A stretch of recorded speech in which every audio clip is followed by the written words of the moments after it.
I thought my neighbor collected dolls until I saw my sister's face on one.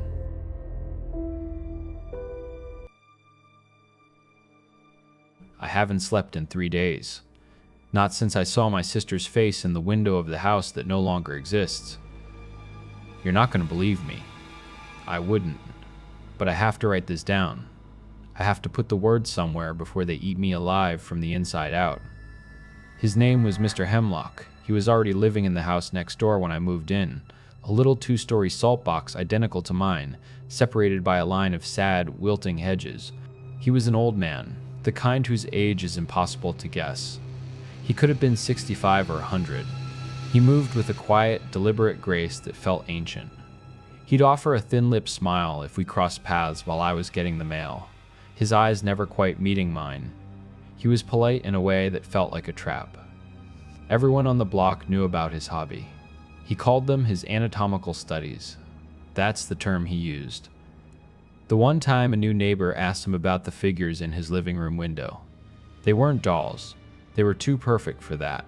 Life-sized, with skin that held the faint, porous texture of a real person.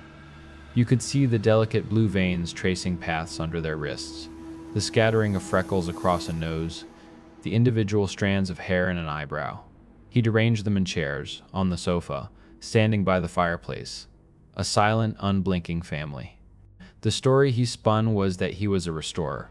He claimed a niche company sent him their flawed mannequins, and he'd repair them for display in high-end boutiques. No one ever saw a delivery truck. The faces in his window just changed. One week, a blonde in a yellow sundress would be sitting by the window. The next, she'd be gone, replaced by a redhead in a thick cable-knit sweater. We all just wrote him off. A lonely, eccentric old man. It was easier that way. Sometimes, late at night, a sound would bleed through the walls, a low-frequency hum. It wasn't like a generator. It was deeper, a thrumming that you felt in your teeth and in the marrow of your bones. I'd lie in bed and feel it vibrating through my pillow. I told myself it was old pipes. Anything but what it felt like, a machine keeping something alive. That was all before my sister Zola vanished. She was 40 miles away, waiting tables at a greasy spoon diner to pay her way through art school. She was all sharp angles and bright laughter, the kind of person who seemed to vibrate with more life than her body could contain. On a Thursday night, she texted me a picture of a half-eaten slice of pie with the caption "Last Rites." A joke. It was the last I ever heard from her. Her beat-up Honda was found on the shoulder of the interstate, door ajar, keys in the ignition, her purse on the passenger seat. Her boyfriend Dan called me the next day, his voice cracking, asking if she was with me. The cops were useless. An adult woman, the officer paused to read my name off the form. Kavi. She's entitled to her privacy. They run off all the time. She'll turn up when she wants to. He slid my report back across the counter, unfiled. He didn't even look at me.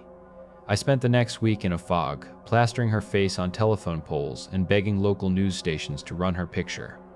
The world had swallowed her whole, and no one seemed to care. Then, a week to the day she disappeared, a new figure appeared in Mr. Hemlock's window. I only noticed because of the jacket. It was a stupid, one-of-a-kind thing Zola had found at a thrift store. A faded denim jacket she'd covered in iron on patches of weird cryptids. Bigfoot, the Mothman, the Jersey Devil. She loved that thing. And there it was, on a figure sitting in the armchair, its back to the window. I couldn't see the face. Just the jacket, and a fall of dark, wavy hair, just like Zola's. My heart hammered against my ribs. It's not her. It can't be. I was seeing things. Grief was making ghosts out of old coats. I laughed. A sharp, ragged sound that scared a bird off the telephone wire. But the thought took root, a nasty, thorny thing twisting in my gut. I had to know. I had to be wrong. Please, God, let me be wrong. The next morning, I walked across the dew-wet lawn and knocked on his door. The wood felt cold and dead under my knuckles. He opened it almost instantly, wearing a gray cardigan that smelled of mothballs and something else. Something sharp and chemical, like a hospital mixed with burnt sugar.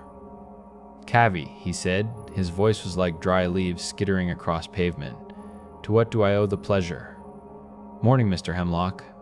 My own voice sounded thin. I was just wondering, your studies, you ever sell them? I tried to peek past him into the dim hallway. A slow smile spread across his face, a reptile basking in the sun. Oh no, they aren't for sale. They're more like rescues. The manufacturer sends me the ones that don't turn out quite right, the flawed ones. I simply make them whole again. My eyes caught on something. The foot of a mannequin, propped on an ottoman just inside the hall. A thin, silver wire was clipped to its ankle, snaking away into the shadows. As I watched, one of the toes twitched. A tiny, spastic jerk. He followed my gaze. His smile tightened. Mine are electrical shorts. The internal wiring is so very delicate, you understand. He closed the door. Not a slam. A soft, final click. That night, the humming was worse than ever. It felt like the whole world was vibrating. It was coming from his house, from beneath it, shaking the very ground.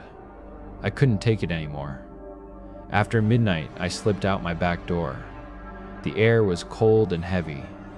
I crept around to his house, heart pounding a frantic rhythm against my teeth. The back door was bolted, the windows were blacked out, but a small basement window, half hidden by an overgrown azalea bush, was cracked open. Just enough. I squeezed through, scraping my shoulder, and dropped onto a dusty concrete floor. The smell hit me first. Ozone and antiseptic, and underneath it all, the sweet, cloying scent of decay being held at bay. A single fluorescent bulb flickered overhead, casting a sick, greenish light over the scene. They were lined up in rows. Maybe a dozen of them, each one strapped into a metal chair, a web of those same silver cables running from their necks, their wrists, their temples, all feeding into a massive, humming metal console in the center of the room. Their skin had a waxy, translucent sheen under the harsh light. This close, I could see it wasn't plastic or silicone. It was skin. I could see the tiny hairs on their arms, and they were breathing. Slow, shallow, almost imperceptible hitches of their chests. One of them had a finger that was twitching, tapping a silent, frantic beat against the arm of its chair. As I watched, another one's eyes, which I had thought were glass, slowly blinked. They were wet.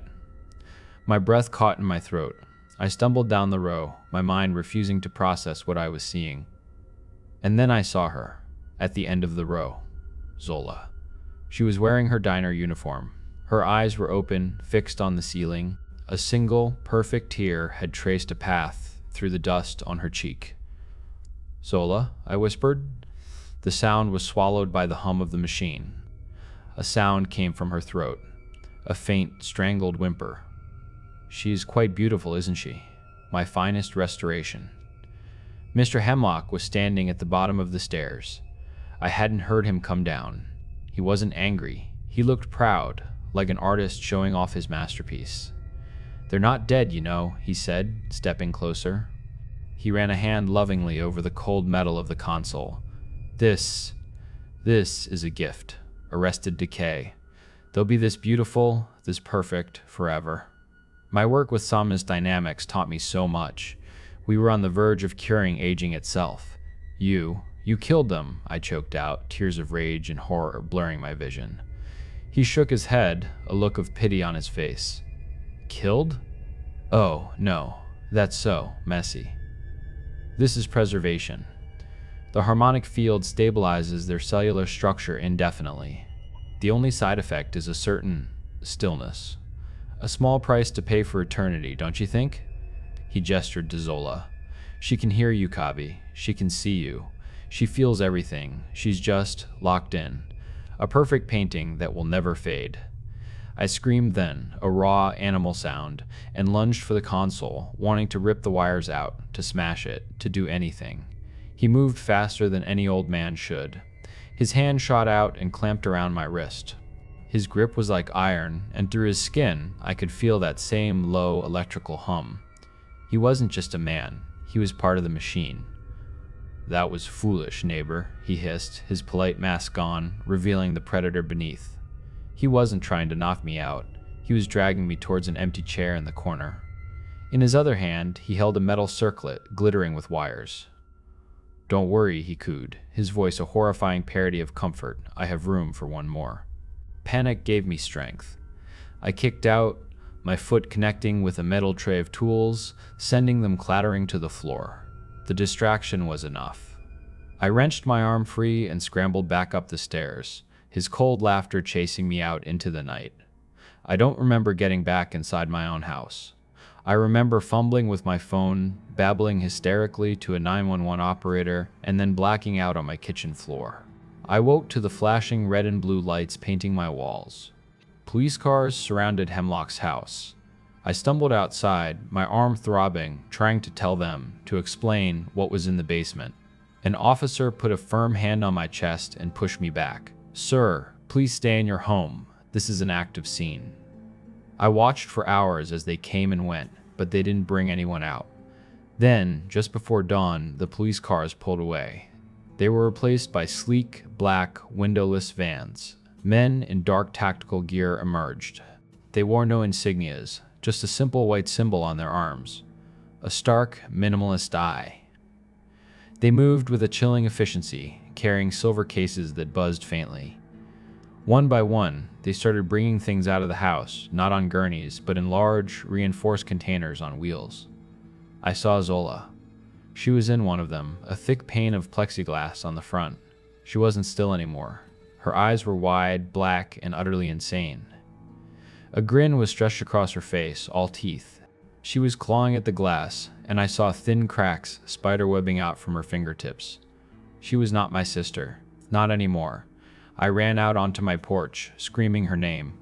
One of the men stopped me. He was the leader, I think. His face was grim. "That's not Zola," he said, his voice low and urgent. "It's an echo. The process, it sometimes fails. The consciousness frays. What's left is just rage and hunger." He looked at my face, at the horror he saw there. "We contain the failures. We're sorry for your loss." He pressed something into my hand. A small black card, smooth and cold as stone. It was embossed with the same eye symbol. "Keep this on you, always. It disrupts the frequency they operate on. She won't be able to get close to you if you have it." He turned to leave. "And Kavi," he said, looking back over his shoulder, "if you see her again, do not open the door. Do not speak to her. She is not your sister. She is not your sister." The vans drove away, and the sun came up on a perfectly normal suburban street, except Mr. Hemlock's house was gone. Not demolished, gone. The lot was empty, covered in perfect green grass, as if the house had never stood there at all. The hedges were gone. The driveway was gone. I asked my other neighbors about Mr. Hemlock. They looked at me with blank confusion. "Who? That lot's been empty for years." I called Zola's boyfriend. "Who is this?" he asked. When I said my name, he said, "I'm sorry, I think you have the wrong number." He didn't know me. He didn't know Zola. It's like they were all erased, only I remember. Last night, I heard a tapping at my window. Tap, tap, tap, tap, tap, tap, tap. My bedroom is on the second floor. There is no tree, no ledge, no balcony. I looked at the glass, and in the dark reflection, I saw her face. Zola. Smiling that wide, awful smile. Her hand was raised, ready to tap again. I fumbled in my pocket for the card. As my fingers closed around it, it grew warm, then hot, vibrating with a familiar, sickening hum. The light in my room flickered and died. From the window came a shriek of pure static and rage. As the glass didn't shatter, it dissolved, turning to a fine, glittering dust that drifted into my room on the cold night air. And from the new, gaping darkness, a voice whispered. It was Zola's voice, but stretched and distorted, like a recording played too slow. "Let me in, Kavi."